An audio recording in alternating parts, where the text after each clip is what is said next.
Back to another episode of the DEVpreneur. As always, I'm joined by Tom. Hey. And we're going to get you caught up on what we've been working on over, I guess it's been 2 weeks since our last one, right? So I guess over the last 2 weeks. It's been a while. How about you start? You always got something going on. Yeah, sure. Gloves. Tom got new gloves. It's getting cold in Toronto. It was really cold for a week. It sucked. Yeah, then it's a little better now. Up to like 4. It's like yeah. I need to get my snow tires from. I grew up like an hour outside of Toronto, and so I only brought 2 of my snow tires there. I was too lazy to bring all of them at once, and then I just didn't bring the other ones. So now 2 of them are like an hour away. So I need to go get them while there's no snow. Nice. Yeah. Anyway, this week, just finishing Clientelify, I ended up deciding to add a feature into scope before launching that I wasn't going to originally. But I think it's important. It's message and I guess like appointment templating so that you can basically like create and use templates for messages with placeholder values, like placeholders for the person's name, company name, their next appointment time, like all that stuff. Yeah. So that you don't actually need to write messages to appointments. So like if you wanted to remind someone, hey, like don't forget your appointment in an hour at this time, you wouldn't even need to put in the time. Like you could just use the next appointment time placeholder as long as you're using Clientelify for scheduling as well. It would just all work. So I've been working on that. Finishing that up. I'm going to work over the weekend to try and get that done for Monday. Because I wanted to kind of like launch next week at the latest. I think I'm like 2 weeks behind where I wanted to be 2 months ago, which is okay. I mean, whatever. I also have some more stuff in scope than I was planning. So, I mean, it's kind of a wash. I just have more features. And then after that, it's just going to be kind of working with the first couple customers to make sure they like it and it does everything they want it to do. And then kind of going into marketing and sales mode. I'm going to be iterating on the product for the foreseeable future. But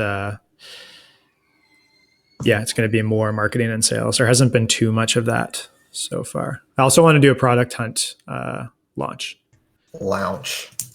Nice. In like probably like around a month or something. Yeah. Anyway, that's my update. No, that's not your update. You got some funny things going on too. Like what? Twitter? Oh. Yeah. I'm writing an article. It's not totally done. Maybe I'll finish it tonight. It's like all the meat is there. I just haven't kind of like wrapped it to make it as easily digestible as possible. But I basically I downloaded a Ruby gem, which if you come from Node, it's just like an NPM package. It's Ruby's, I guess, like package repository that everyone has access to and uses for downloading like the right version of packages for a project. Just like a package.json file, there's a gem file where you can do that for Ruby gems. Anyway, this gem allows you to pull in and interface with Twitter over the command line. So I've been in my terminal, like while I'm working, just running feeds of like tweets that match certain search terms like indie hackers or like RubyConf or whatever when that was going on. I have lists of my favorite people to follow. And so I can turn on a stream of only their tweets and ignore like all my other followers. And then I can really easily like pull up people's information. Like you can write T who is and see someone's bio information. You can write T favorite and then the tweet ID. You can write like T retweet and then the tweet ID, T update to update your status. The first part of the article I'm writing, because you can execute bash commands in Vim, you can actually tweet for like without leaving Vim using this tool, which is kind of funny. Yeah, I saw that. So you can write ! T update and then your tweet, and you can send the tweet like from Vim, which is kind of funny. That's incredible. Yeah, it's ridiculous. Yeah. So that's been kind of cool. If you know TweetDeck, I was talking to my buddy at Twitter about it. I was like, do people do this? Am I an idiot? Like, and so he was like, well, we have something called TweetDeck, which is more visual, but it's like kind of what you're doing in your terminal. Mm-hmm. I'd never heard of that. That was kind of cool. But yeah, I just like the nerdy component of like no pictures, just kind of like the text coming in and emojis, people's names. Like I know people's handles Right. for whatever reason. So I don't need a lot of information. I just kind of want to see the tweet ID, their handle, when it was sent, and the tweet. And that's like all I get and nothing more. Yeah. And it's just so much easier to kind of like follow whatever you want to follow doing that. Because you don't have like all of the other distractions going on, like follow this person or like ad or whatever. Although I'd be happy to have like text-based ads in it. I wouldn't care. It's just nice to kind of like get exactly what you want and nothing more. Mm-hmm. So that's been kind of fun to play with. So I've been doing that. That's cool. Yeah. That's cool. Yeah. And I'm also almost done, I guess, in other news, kind of like that. I was reading a book called Eloquent Ruby. I think that's what it's called. Anyway, it's by Russ Olson. Say it again. Eloquent Ruby. Oh, and so it's a really good book. So I'm on the last couple chapters of that. It's basically a textbook, but it like reads better than like a university textbook would. Mm-hmm. And it's just this big like 400-page book on all of the like kind of gnarly stuff you can do. Starts fairly basic, but it really quickly ramps up. And that was nice because I have a couple other advanced books I've read, and there's some overlap. So it's just nice to see certain things either just again, so that it is easier to remember them, or just in a different way. Mm-hmm. And the coolest thing that I've seen in that book is how easy it is to create domain-specific languages, specifically internally in Ruby, because it lets you evaluate blocks it lets you do two things. So you can evaluate a block of code, which is like an anonymous function in JavaScript, in the context of a class. And so what that lets you do is you can define methods like you could define a method called like tweet. And if the class was called like tweet machine, you could do tweet machine new do, and then write like tweet Tom, and it would like send a tweet to Tom. So like it reads like English, because you're executing the block in the context of the class with those methods.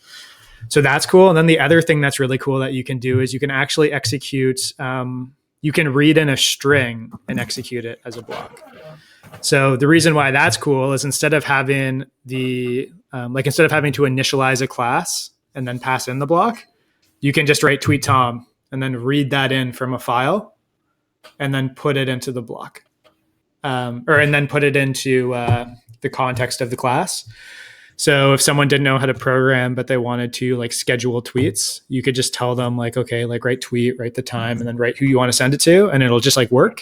Mm-hmm. And then they could like use your domain specific language. And the benefit being you don't actually have to write your own parser or anything.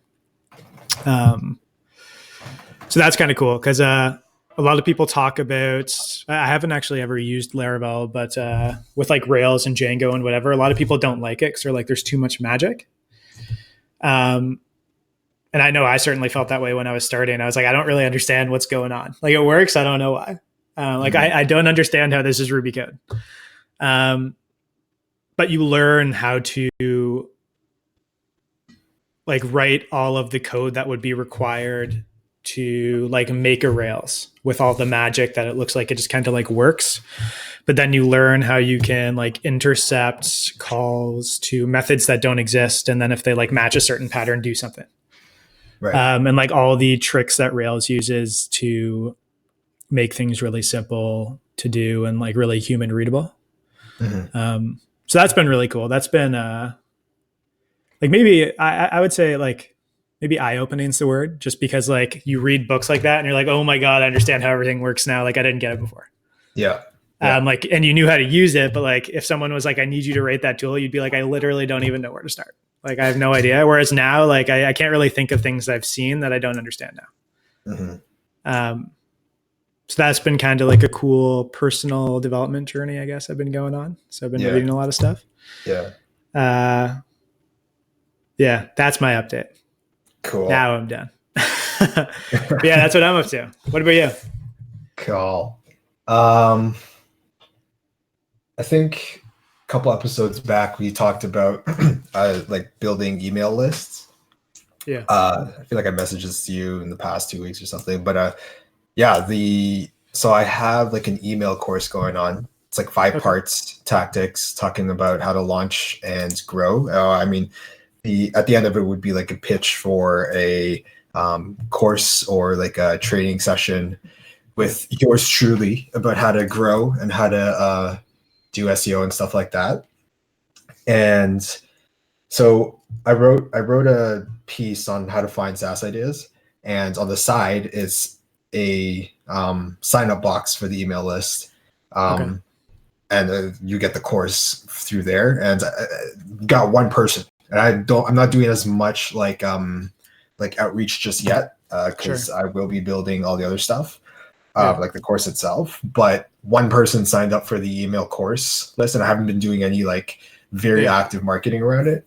And that's kind of great, because it's like, okay, that kind of validated it, because somebody wants to learn the 5 tactics that I use to kind of launch and grow Vocomatic. So I think that would be one of the focuses in I guess, just to wrap up the year, right? At least from like the personal side, like the personal project. Because it's starting to wind down, holidays, all that stuff. For Vocomatic, still working on Teams. So gonna get that out hopefully by the end of the month, and then build up the marketing around that, so that come January, people are gonna kind of already know what's going on.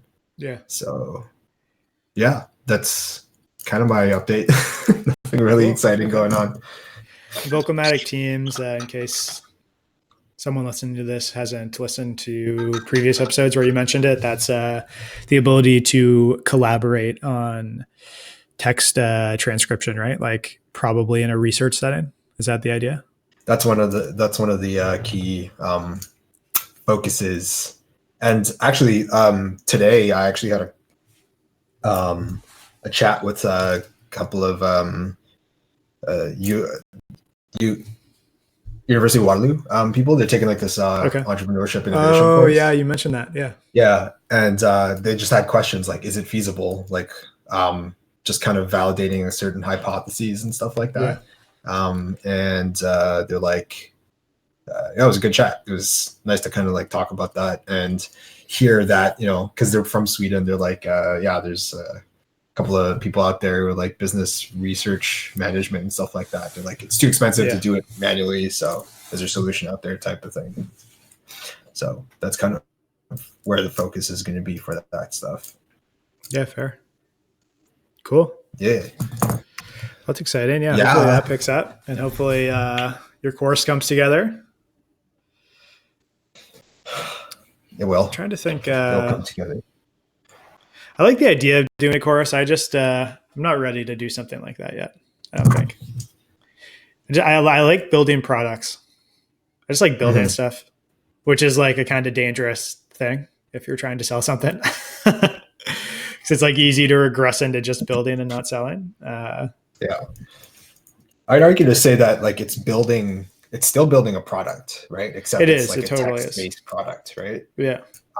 So just another avenue to kind of flex that building muscle, I guess, and own in on teaching and writing and communication, all that stuff. So yeah, that I get. Yeah, I feel like writing's a great skill if you can kind of work on that. Yeah. Cool. I'm trying to think if I have any other updates, but I think that's it. Next time we chat, I feel like last episode, which was 2 weeks ago, I thought like next time we talked, I'd be like, I can like show you Clientelify and I'll be like totally ready. But next time we chat, I can show you Clientelify and I'll be totally ready. Okay. Maybe. I'm ready. Put it out there. Put it into the ether. That's right. Now it's real. It's real. Cool. All right. Well, we will get caught up next week. Yep. Try to be more consistent. Perfect. Thank you everyone for tuning in, and we will talk to you next week. See ya.